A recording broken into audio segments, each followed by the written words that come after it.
myself, gotta share it with someone else. Your kindness overwhelms my heart, my heart. Can't keep it to myself, gotta share it with someone else. Your kindness overwhelms my heart, my heart. Oh, what you give to me is not for me to keep, it's for the world to see your love.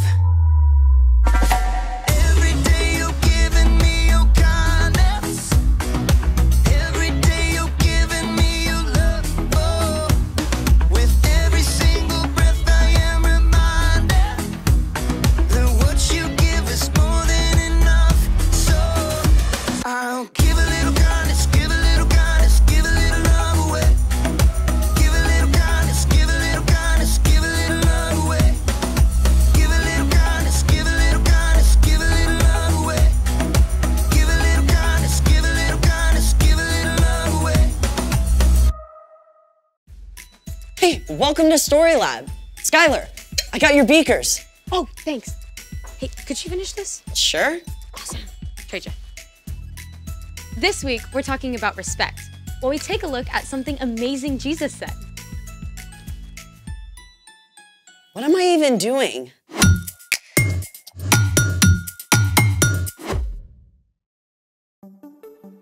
Hey, I'm Skylar. And I'm Sebastian, We're talking about respect. which is showing others that they are important by what you say and do. Okay, gotta ask about the outfit. Why? What's wrong with it? Nothing, but I think it's visible from outer space. I'll admit, stripes and plaid usually don't get along. I wore this in honor of Opposite Day. Opposite Day is a thing? Yeah, it's on January 25th, but I just found out about it. To celebrate, I've even made a list of things that don't usually get along. Let's hear it. Number 1, cats and dogs.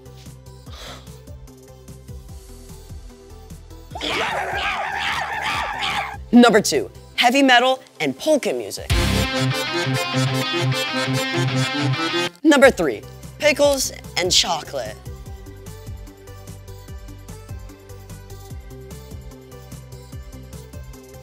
Want a bite? No thanks.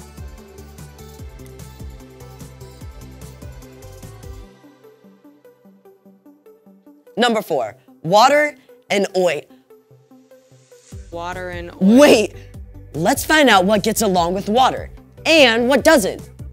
It's time to play. Will it mix? We have here salt, Oil flour. and baking soda. Will our 4 contenders get along with this water and form a solution? Or, like the Batman and the Joker, will they refuse to mix? A solution is formed when a chemical substance dissolves in water. Here goes.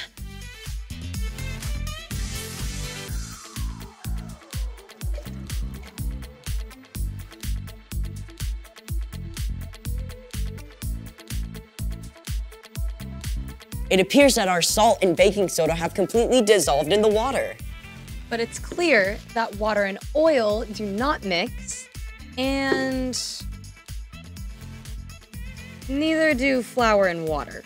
Sadly, they just don't get along. Let's try some more stuff. Honey!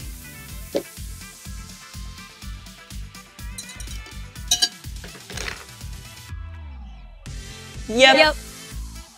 Pepper. Nope. Sprinkles.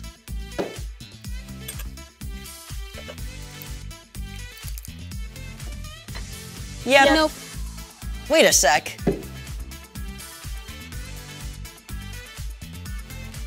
I think the color is dissolving off the sprinkles. But the actual sprinkles don't mix. So it's a yeah, no. Or a no, yep. Those are 2 words that don't get along. It's time for The story before the story. Today, we're in Matthew, the very first book in the New Testament. But before Matthew, in the very beginning, out of a deep, deep love, God made an amazing world. But when people turned away from God, the world was broken.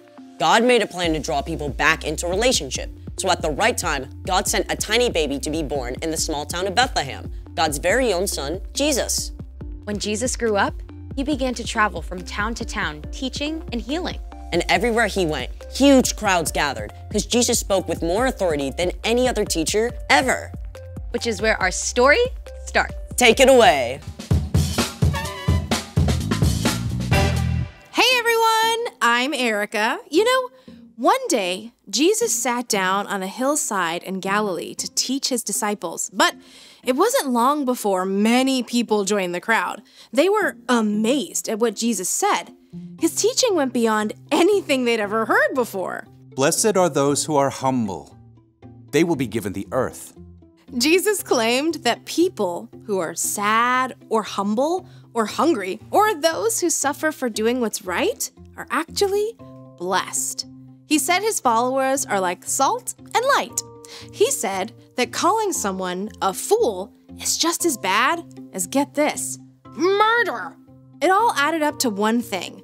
What's on the outside matters much less than what's on the inside, what's in your heart. People squeezed closer to hear as Jesus continued.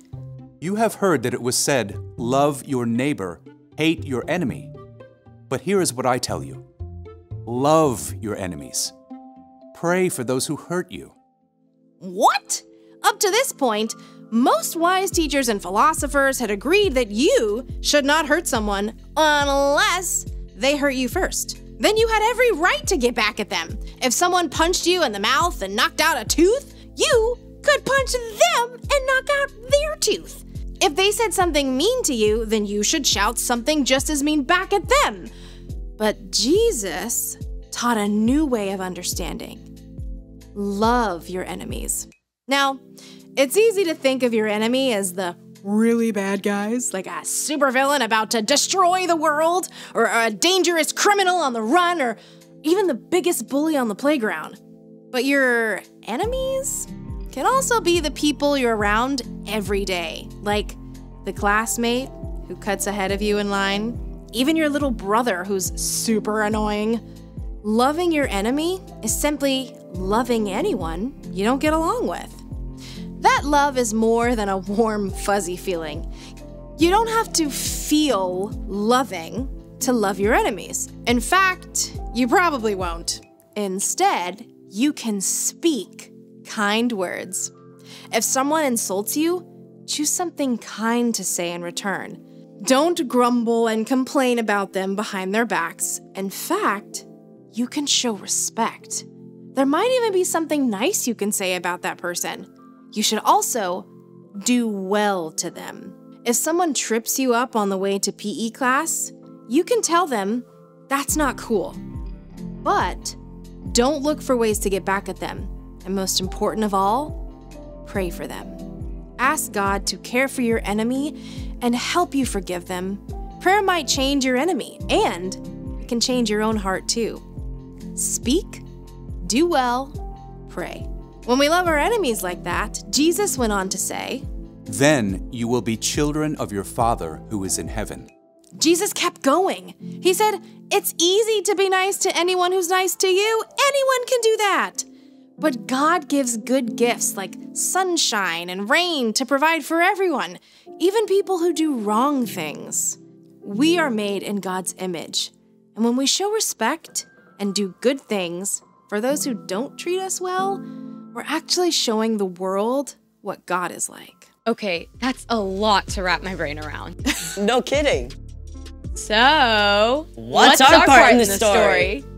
Well, choosing to love your enemy is actually a really awesome opportunity. It's a way we can work with God to show God's love to the world. Like, maybe a kid on your soccer team keeps making fun of you when you don't block goals. Instead of saying mean things about them, you could cheer for them when they make a great kick. Or if your teacher loses patience and takes away recess for the whole class, even though it wasn't your fault, you could offer to clean up the classroom. It makes me think of my little brother. He drives me nuts because he's always borrowing my shirts without asking and getting stains on them. So what do? What I want to do is yell at him and mess his stuff up. But I could keep my temper and show him how to get stains out of them. Yep. You never want to let someone keep hurting you, but you can always respond with kindness. Exactly. It's not an easy thing to do for sure. But when we follow Jesus, we have the power of God's Spirit to help us speak kind words, do well, and pray for our enemies. Gotta respect that. See y'all next time! Bye, Erica. So here's the thing. Show respect even when you don't get along. Like plaids and stripes. Ew, what is this? Fur. My dog is shedding. Hey, will it mix? Dog fur.